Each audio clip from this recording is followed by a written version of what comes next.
Hola, hola YouTube, j'espère que vous allez tous et toutes très bien aujourd'hui. Moi ça va super. Dans l'épisode d'aujourd'hui, on va partir d'un petit cas pratique qui, sensiblement, pourra vous arriver dès lors que vous commencez à dater. La question est la suivante. Je suis allée à un premier date ou à un deuxième date et je ne sens pas l'étincelle. Que dois-je faire? Dois-je continuer?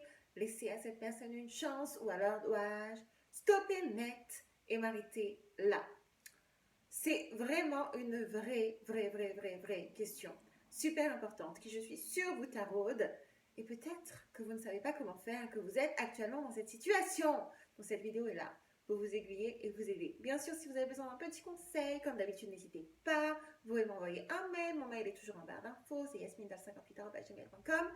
Je vous aiderai avec grand plaisir. J'en ferai une vidéo sur YouTube si vous êtes OK. Comme ça pourra aider d'autres personnes qui sont dans la même situation que vous. Ou si vous êtes trop timide, je vous appelle et on règle le souci sans problème. Pareil, comme d'habitude, si vous pouviez vous abonner à ma chaîne, liker la vidéo, la partager, commenter, etc. Ça me fait toujours très plaisir. Bon, le scénario est donc le suivant. Vous avez réussi à aller à un date, un vrai de vrai.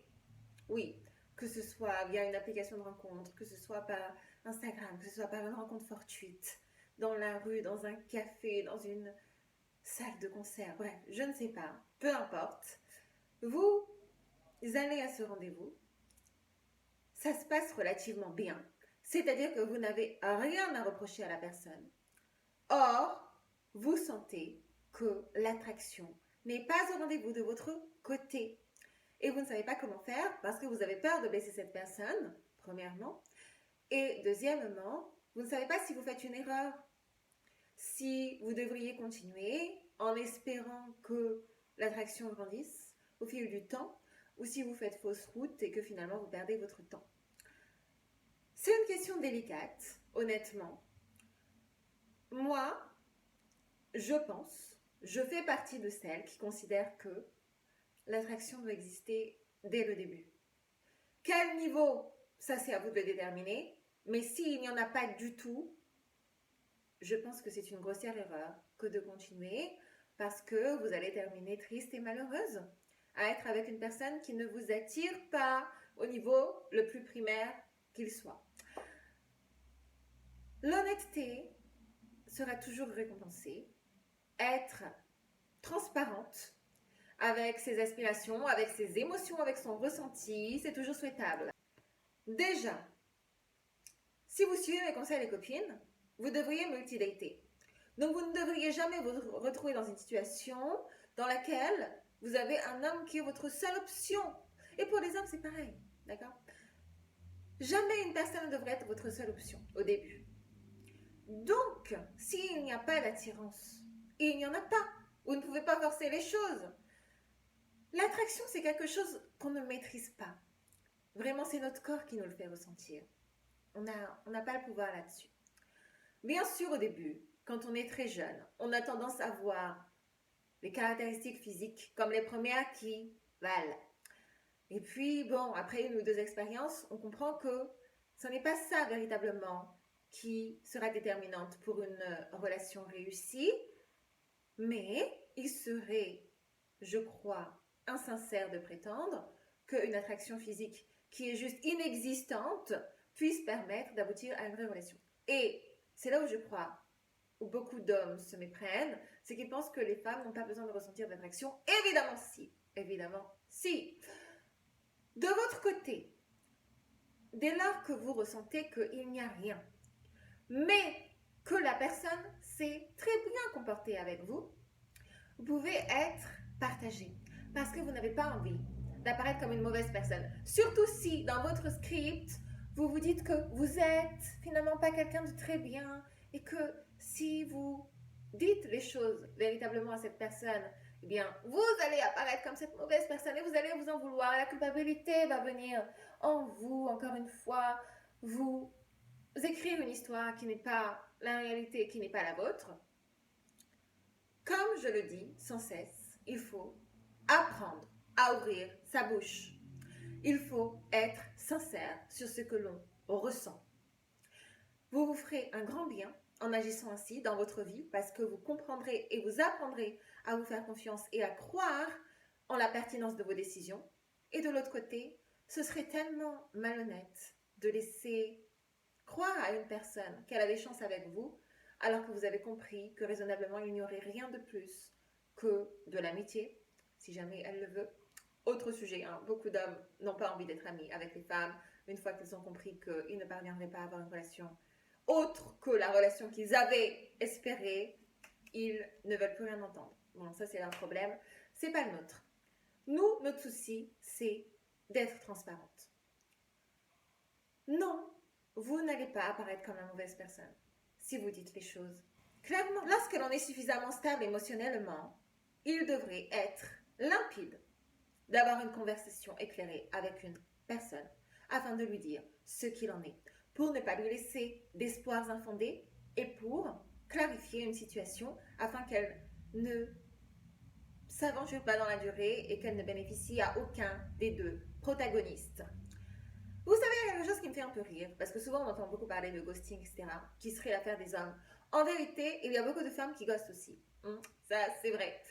Parce que c'est la chose la plus commode à faire quand on n'a pas le cran d'être honnête.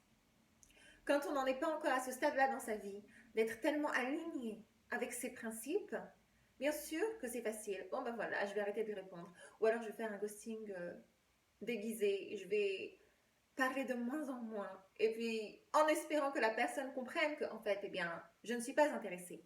Les copines, si vous m'écoutez, s'il vous plaît, ne faites pas ça. Ne faites pas cela. Parce que ça peut être dévastateur pour la personne en face de nous. C'est pas ce qu'on veut, d'accord? Et en plus, ça traduit tellement que vous n'êtes pas confiante envers vous-même, envers vos choix, envers vos aspirations, envers votre capacité à arbitrer un véritable point pour vous, à être clair dessus et à l'assumer comme tel. Bien sûr que ça ne fera plaisir à personne si vous dites à quelqu'un, écoute, en vérité, j'ai rien à te reprocher, je t'apprécie beaucoup, mais je sens de mon côté que il n'y a pas une connexion suffisante, que ça ne va pas pouvoir aller plus loin. Bien sûr que ça ne va pas faire plaisir à la personne, mais au moins elle sera fixée et vous aurez fait votre travail de sincérité. Elle pourra aller de l'avant, peut-être qu'elle va passer 3 jours, 4 jours, pas trop bien, mais ensuite, elle sera au clair avec elle-même et elle pourra aller chercher une personne qui lui correspond vraiment. Ça n'était pas vous, ça n'est pas grave.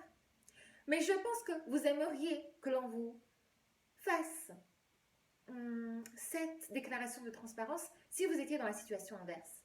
Si vous rencontrez un homme et que lui sent que pour telle ou telle raison, ça n'est pas grave, on ne peut pas correspondre à tout le monde, ça ne va pas aller, je pense que vous apprécieriez qu'il vous le dise textuellement, clairement, comme un adulte qui prend l'entière responsabilité de ses actions dans la vie. Et je pense qu'être une femme de valeur, c'est pouvoir aussi agir de la sorte. C'est pouvoir avoir ce pouvoir-là, se l'accorder à tout le monde. D'avoir une conversation claire et honnête, en n'ayant pas peur des répercussions. Normalement, si vous avez été à 1 ou 2 dates, vous connaissez un petit peu cette personne. Si elle s'est bien comportée, vous avez peur de quoi? Une personne raisonnablement adulte et bien avec elle-même vous dira « Ok, ben je comprends, je te souhaite le meilleur et au revoir. » Et puis, peut-être qu'il y en a qui voudront rester amis, pourquoi pas? Je vous dis, ça c'est dans un monde parfait, hein. La plupart des hommes ne vont pas rester amis. Mais c'est pas grave, au moins vous aurez agi, vous aurez fait votre part dans l'affaire, vous aurez dit les choses telles quelles. Ça vous permettra d'être au clair envers vous, de pouvoir avancer sereinement et de même pour la personne en face de vous. N'ayez jamais de remords, jamais de culpabilité à être en coordination avec ce que votre corps vous fait ressentir. Si votre corps vous dit qu'il n'y a pas d'attraction, il n'y en a pas. Maintenant, quel degré il faut, c'est vraiment à vous de le déterminer. Moi, je pense que vous ne pouvez pas attendre l'attraction la plus incroyable que vous n'ayez jamais ressentie pour vous aventurer dans une relation, parce que c'est une décision stupide, réellement. Si on se base uniquement sur le physique ou sur les émotions que cette personne nous fait ressentir, ce n'est pas ça qui déterminera la réussite d'une relation. Néanmoins, il faut qu'elle existe. Il faut qu'elle existe. Si elle n'est pas là, elle n'est pas là. Mais baser tout son critère unique, existentiel uniquement sur cette base-là, n'est pas non plus une bonne idée. Vous comprenez ce que je veux dire? Vous dire que non, il faut que vraiment je ressente des papillons, il faut que quand je sors avec cette personne, je sois intimidée, qu'elle soit tellement charismatique que vraiment c'est elle. Non, son charisme ne va rien vous faire. Hein? Dans 1 an ou dans 2 ans, vous reviendrez me parler, vous me direz, bon, bah, en fait, la relation, c'est une catastrophe. Parce que vous n'aurez pas placé les bons critères en premier plan pour déterminer de la manifestation de la réussite d'une belle relation. Ce n'est pas cela qu'on veut. Vous voyez, c'est une jauge, c'est un équilibre à trouver. C'est comme tout, ce n'est pas plus compliqué. En tous les cas, moi, je ne veux pas que vous vous forciez parce que les options sont immenses. Alors pourquoi est-ce que vous vous aventurez dans une relation où vous ne ressentez rien? C'est bête. Il suffit juste d'aller dans la rue, d'avoir le cran de faire le premier pas et vous aurez la possibilité de rencontrer des personnes qui vous correspondront davantage, envers lesquelles vous serez attiré, qui pourront bâtir avec vous une belle relation. Mais pour cela, encore faut-il avoir le courage de le faire, de ne pas s'apesantir là et de rester parce que bon, c'est commode, c'est confortable, c'est vrai que cet homme-là, il me plaît pas trop, mais il est très gentil et je sais qu'il ne me fera pas de mal. C'est que vous n'êtes pas courageuse, les copines. Vous n'êtes pas courageuse pour aller chercher ce que vous voulez. Moi, je veux le tout pour vous. Je veux que vous rencontrez quelqu'un et qui vous plaise et qui se comporte bien. Et c'est possible. Vous n'allez pas faire de compromis sur cela. C'est non. Pourquoi est-ce que vous feriez une telle compromission envers vous-même? C'est possible. Il y a des hommes très bien sous tout rapport qui vous plairont, qui vous attireront et qui en même temps auront les qualités que vous recherchez, autres que celles-là. Ils existent. Peut-être que vous ne les avez pas encore rencontrés, mais si vous ne les avez pas encore rencontrés, c'est que vous êtes resté dans votre zone de confort et que pour cela, il faut y aller de l'avant et il faut encore une fois changer son narratif. Pas plus compliqué. Petite vidéo très simple, j'espère qu'elle vous aura aidé, qu'elle vous aura permis d'y voir un peu plus clair. Je vous remercie beaucoup d'être resté jusqu'au bout. De mon côté, je vais aller profiter de cette belle journée. Je vous souhaite un excellent week-end. Prenez bien soin de vous. Si vous avez des questions, des suggestions de vidéos, n'hésitez pas à me les soumettre, je suis toujours preneuse. Et en attendant une prochaine vidéo, gros bisous et à très vite. Bye!